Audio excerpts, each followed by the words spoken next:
Let me summarize briefly as far as Iraq is concerned, 3 of your conclusions in this book.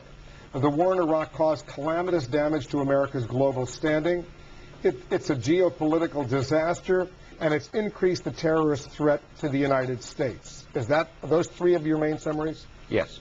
Let's talk about each one. It's caused calamitous damage to America's global standing. How calamitous would you assess the damage? I'll just give you one example, but one could talk literally for an hour. The BBC recently conducted a worldwide poll asking people to rank countries in terms of their most positive contribution to world affairs and the ones that have made the most negative. The 3 most negative countries, rated by some 28,000 responders, were in this sequence. The worst, I'm sorry to say, Israel. Second, Iran. Third, the United States. Now, this is 15 years after we became the only global superpower, when we had a chance to really shape the world. And this is now how we're rated. And you also say this has become a geopolitical disaster for the United States. Yes, because in the Middle East, there is now great turmoil, and in many respects, Iran has benefited geopolitically from the destruction of Iraq, and that, of course, creates problems for us. And beyond that, we seem to be bogged down. Are the 28 million or so, 27 million people of Iran better off now than they were under Saddam Hussein? You mean of Iraq? I mean of Iraq. Look, today in the New York Times, there's kind of a big box which measures conditions. It's very hard to say that they're better off. I think in some respect they're worse off. And then there's a further statistic which is not there, with which I'm somewhat familiar. The country had about 25 million people when we went in. 2 million have left. Probably the very best, the best educated. They literally have left to Jordan, to Syria, and so forth. About 1.5 million have been displaced from their homes. So they're internal refugees. And maybe as many as 500,000 were neither born because of lower birth rate, or died earlier because of higher mortality, or were physically killed. So we have deprived that country of close to 3 million people. And we've devastated the country. You also say that instead of reducing the terror threat against the United States, the war in Iraq has increased the terror threat to the United States. Explain what your thinking is on that. Yes, it has intensified hostility towards the United States in the Middle East and increasingly in the Muslim world at large.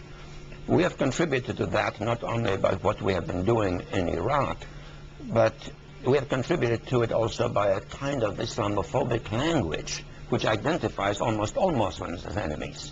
And that, of course, creates a wider, bigger, more fertile recruiting ground for terrorists. But you also heard Stephen Hadley, the current National Security Advisor, say by fighting al-Qaeda in Iraq, the United States is preventing them from coming over here and committing terrorist acts in the U.S. homeland. Look, if you extend that logic to its logical conclusion, we should be fighting, and we might be fighting before long, also in Iran, more deeply in Afghanistan, potentially in Pakistan.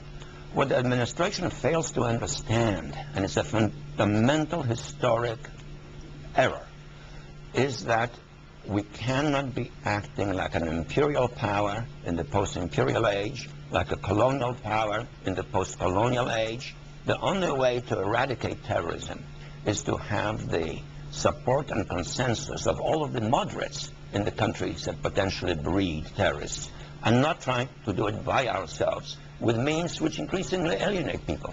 You're a professor and you give grades to 3 U.S. presidents. You teach at my alma mater at Johns Hopkins University at the School of Advanced International Studies. And let's talk about the grades that you give these presidents. You give the first President Bush a solid B. You give President Clinton an uneven C. And you give the current President Bush a failed F. All right, let's talk about the first President Bush. Why does he get a solid B? Because he did extremely well in handling the disintegration of the Soviet bloc, really skillfully, much better than Reagan would have done. And he acted with resolution, but inconsequentially in the Middle East, and he failed to exploit the enormous standing he had, really enormous, to set in motion some larger, more compelling vision of a new world that the United States would shape, being now the global leader.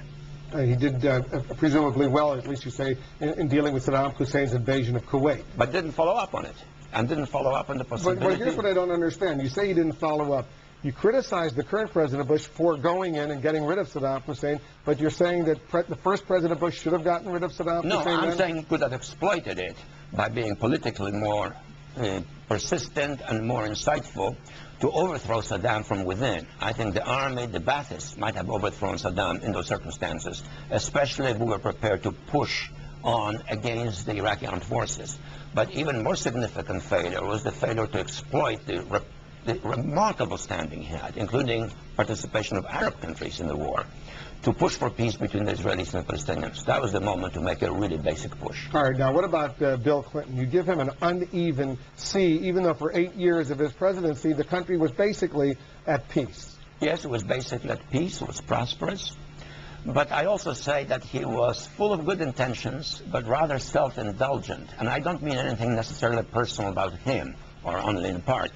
The country became self-indulgent. It became kind of disinclined to really make any sacrifices. Hedonism almost became a virtue.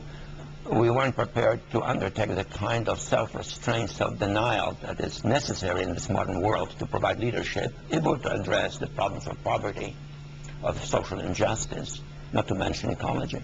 But how did he handle the crisis in Bosnia and Kosovo? Well, very well, and I give him credit for that. Because an uneven C, a lot of students, graduate students of yours, would be unhappy if they got a C. Well, I was known to be a tough grader, but his major failing again was the Middle East.